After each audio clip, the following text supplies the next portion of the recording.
All right. Well, first, I just want to say how excited we are to add Baker uh, to the quarterback room. I think this competition will be great throughout the training camp, and I just think it makes us better as a team. There's a lot of people I want to thank. Well, first off, Andrew Berry with the Cleveland Browns, who was absolutely awesome throughout the process. He's a good friend, easy to talk to. We spent a lot of time together on the phone, so thank you to Andrew. Thank you to the Browns organization. Also want to thank Tom Mills, the agent for Baker Mayfield, who was good to work with. I know he and Samir had some conversations. I talked to Tom a lot through the process, and also to Baker. Baker was great. He really wanted to be a part of this organization, and so that says a lot about him. But I'm just excited about the quarterback room in general and the direction we're headed, and excited for the season coming up. So with that, I'll open it up. Great. And we can go ahead and start with, let's go with Steve Reed, please. Hey, Scott, hope your summer's going well. Hey, just can you kind of give us an idea of how do you view this quarterback situation? I mean, is it Baker's job? Is it an open competition? How do you guys view this quarterback situation right now? No, this is open competition. The reason why we added Baker was to make the group better as a whole. Our whole philosophy is to add competition, not just in the quarterback room, but every position. So if we see an opportunity where we can get better, where we can add a player that it makes sense for us as a team, makes sense for us financially, makes sense for us from an addition standpoint, we're going to do that. And with Baker being out there having the conversations, it made sense for us. I think the competition is going to make Sam better. Sam really had a nice spring for us, stepped up, showed a lot of edge, threw the ball really well, and I think competition would be good for him, would be good for PJ. It's good for Matt Corral, the young guy that's going to be in the room learning, and it's good for Baker. This is a fresh start for him. So I think overall, it's a very healthy situation for us all to be in. All right, Joe Person, then Will Palachi. Hey, Scott, good to see you. I had two quick ones. First off, last year when you guys traded for Sam, you very quickly picked up that fifth-year option. Was there any talk with Tom Mills and Baker about anything beyond 2022?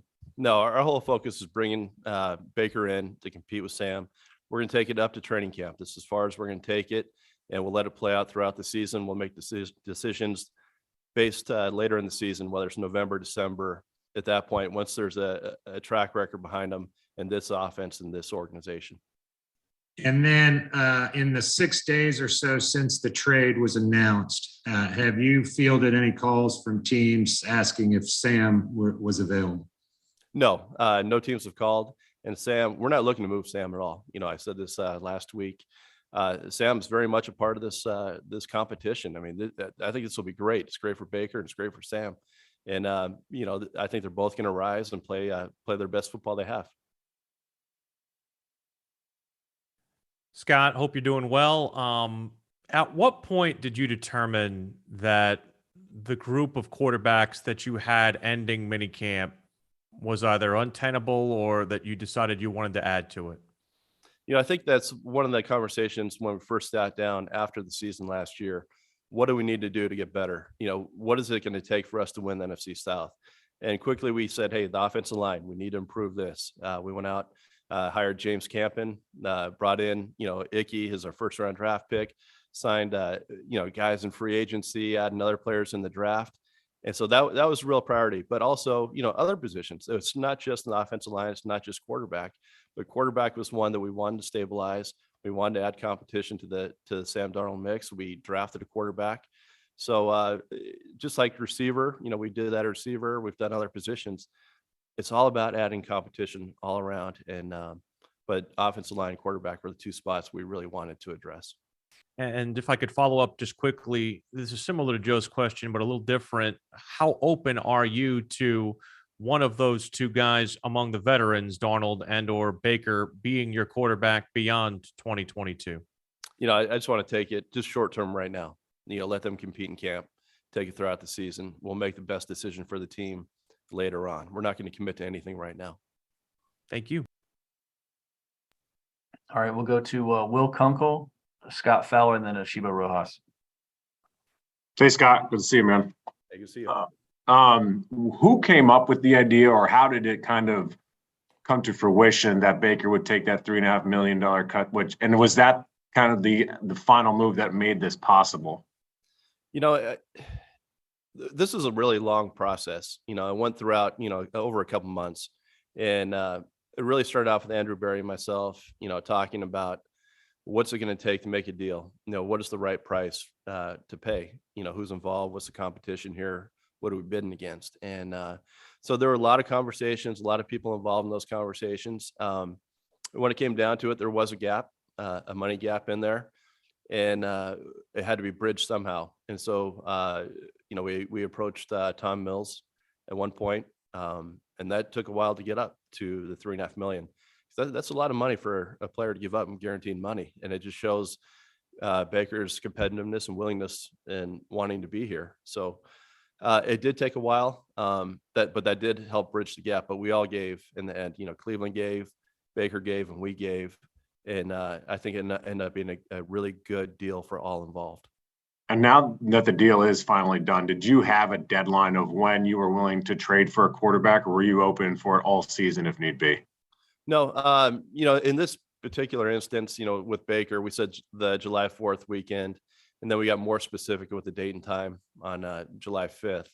And so that really kind of having a deadline helped, move the deal along. Obviously all deadlines, spur some action. So that really helped.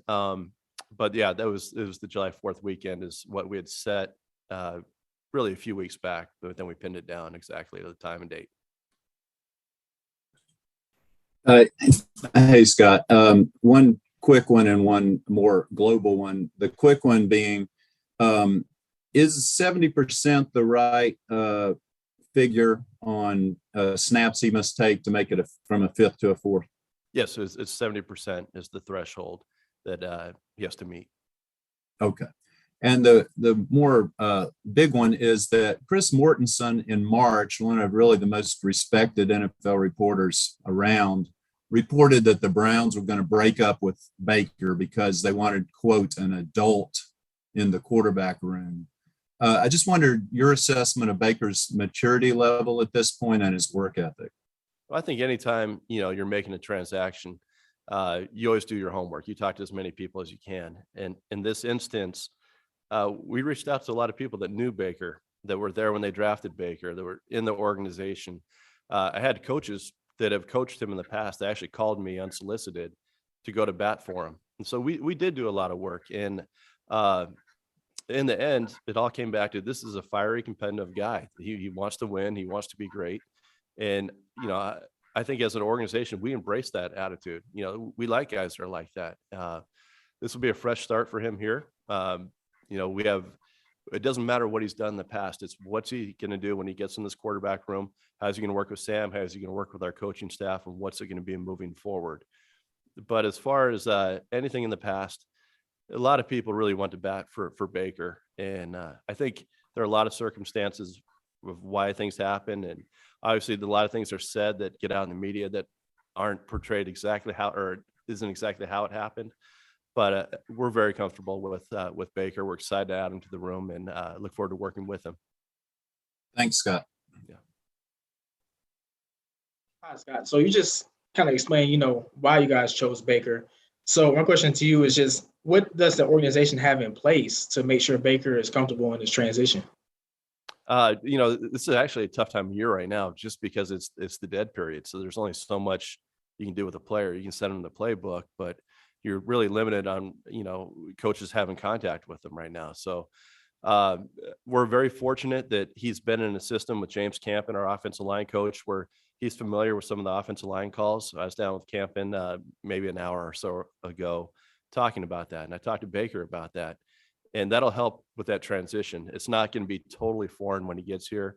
There is going to be some new verbiage that he has to learn from McAdoo's offense, but a lot of the concepts are going to be somewhat similar in that West Coast-based system. So we are limited in what we can do right now, but I think once we get to training camp, it'll be, I don't want to say it'll be easy for him to pick it up, but there'll be some familiarity with it when he gets there.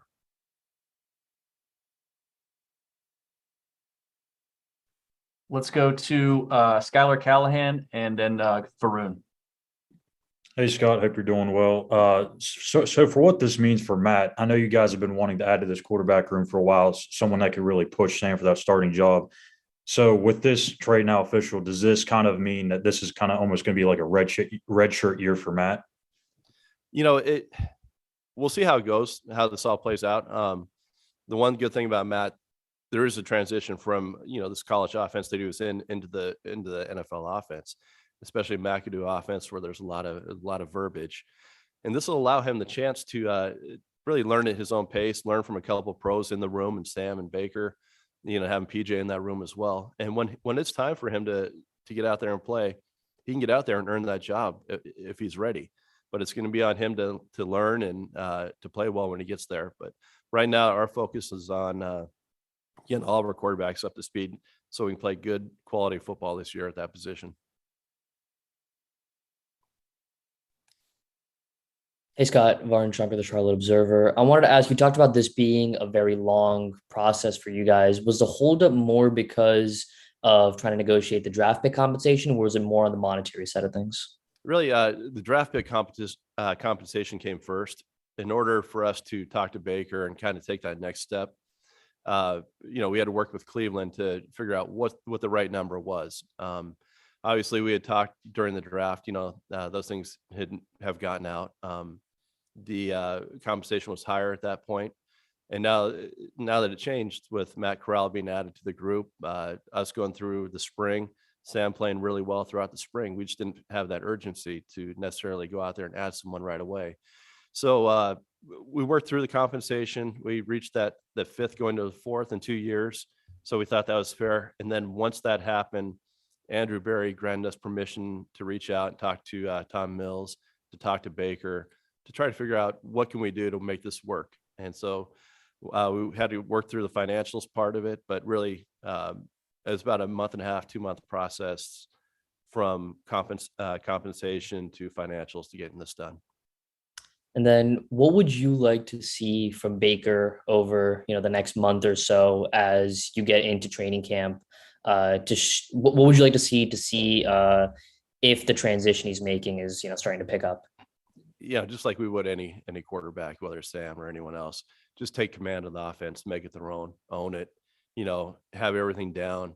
Don't turn the ball over, just make smart decisions with the football. And that's what we want out of that position. Okay, let's go to Phil Orban, then Chris Jenkins, please.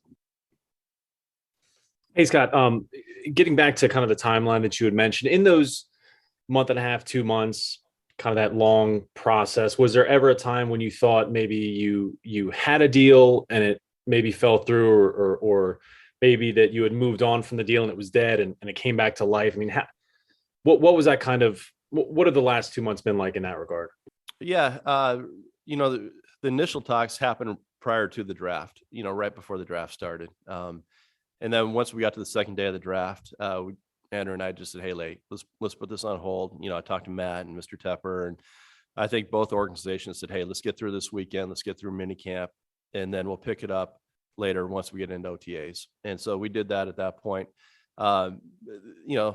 We did our weekly check-in calls. There was really no urgency to get it done. We wanted to see what we had here at our place. They wanted to go through the process on their end. And so really there was no urgency. Andrew and I checked in, like I said, once a week. And then as we got into it later, it became more frequent, every 2 to 3 days. Then it was every day, and like any progress. So that was kind of just the whole, how it all played out. Hey, Scott, Chris Jenkins with Charlotte Bob. Congratulations on marking another item off the list. Just curious if you had that list, what that new list of priorities may be for you, or do you feel like you're more in a wait and see mode for more changes for player personnel leading up to training camp? From a organization standpoint, I think we're always looking to add competition, like I said. So we will tinker with the roster here and there. Obviously, we want our guys that are here to feel comfortable. We like the guys that are here.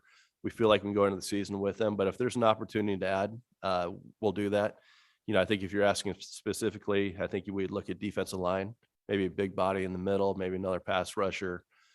We added a punt return guy. That was a big part of our list with Andre. So we like the roster where it's at. We'll get in training camp and see what we need at that point. Obviously get with our personnel staff and Matt and his coaching staff, and we'll make those decisions at that point. All right, let's go to Nick Carboni and then Brett Jensen, please. Good afternoon, Scott. Obviously, it was a non-throwing shoulder injury that Baker suffered early last year. When you looked at his year, how did that injury, in your mind and evaluation, affect his throwing motion as a whole, if at all? And, what led to a down year for him from the year before? Yeah, so that's a really good point. It wasn't just the shoulder injury, the left shoulder.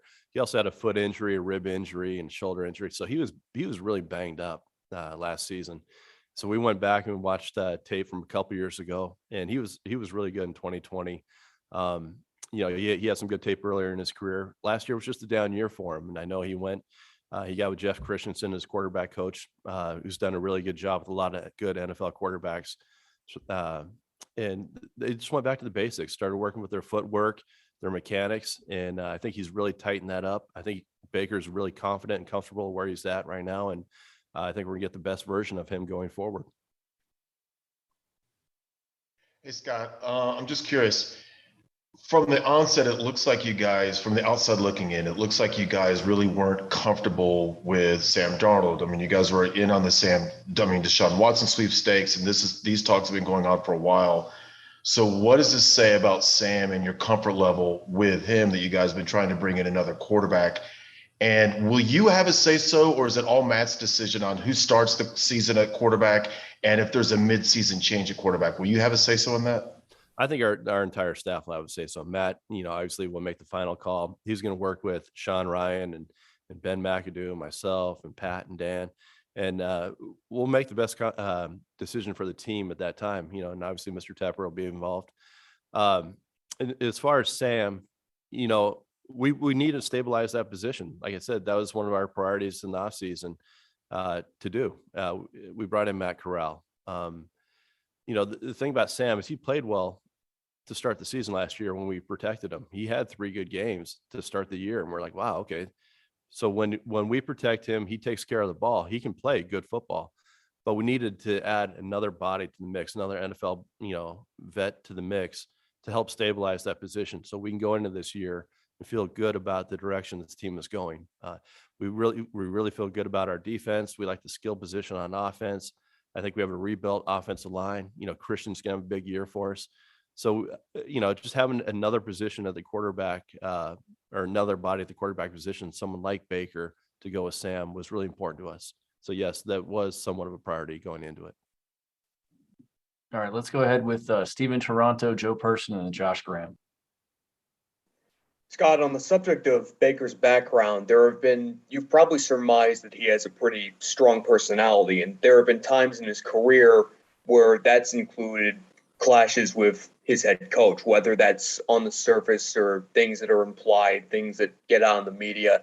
As you did your homework on Baker and his personality, how much of it was ensuring that he and Coach Rule were compatible, and how confident are you that they are? I love the fact that he's competitive and fiery. I come from a place in Seattle where we had a lot of those personalities, and I think that's a key component to a team that wins, is having guys that are fiery, that are emotional, that do want to win. That just means so much to them. Everyone that we talked to went to bat for Baker. They said a lot of good things about him. We understood where he was coming from, and to us, we're not gonna just sit and say this is who he is. It's a fresh start when he walks in the building here. We know what we have. We know what we're going to do with him moving forward. And he's a guy that loves football. Obviously Matt loves football. Our coaches love football. We're going to work with him going forward. And it's a fresh start for him. But I like the mix and the personality we're bringing in. Scott, what was your message to Sam at the completion of the trade? At the completion of when? The trade. I did not have a conversation with Sam. Matt did. It all broke a little early last week on Wednesday. We were trying to get through the physical on Thursday to really say anything. So that really sped up the process of informing some of our core players, the leaders on this team, Sam being one of those. So Matt reached out to him. I think he had a little trouble reaching him on the phone initially sent a text and then they spoke. My understanding of it, Sam has embraced this. He's embraced the competition. I know he's reached out to Baker. So I think they're gonna have a good relationship going forward. I don't know how much they knew each other in the past, but I think they're two winners that just want to work together and compete for this job. And because we're not getting Matt today on the Zoom, I would direct this to you. How do you envision the reps being split at first practice in Spartanburg moving forward? You know what? I have not talked to Matt about that directly yet. So that'll be interesting to see. I think, Baker is obviously going to be a little bit behind just on the playbook from where Sam was. But I don't want to speculate. That's probably a better question for Matt once you get to training camp. But I think they're going to be fairly even at some point just to let the competition play out. Okay, we'll finish up with Josh Graham. Scott, kind of on that note, how comfortable are you going into the season with 3 quarterbacks on the depth chart and going into your conversations with Baker when that was allowed? What was it about him that won you over? Yeah, well, with PJ Walker, that before, I think what I really liked about Baker is just you could feel the intensity. He wants somewhere where he can go, he can prove himself and have the opportunity to earn a position to start. And so I think anytime you do that, it's great to add someone like that.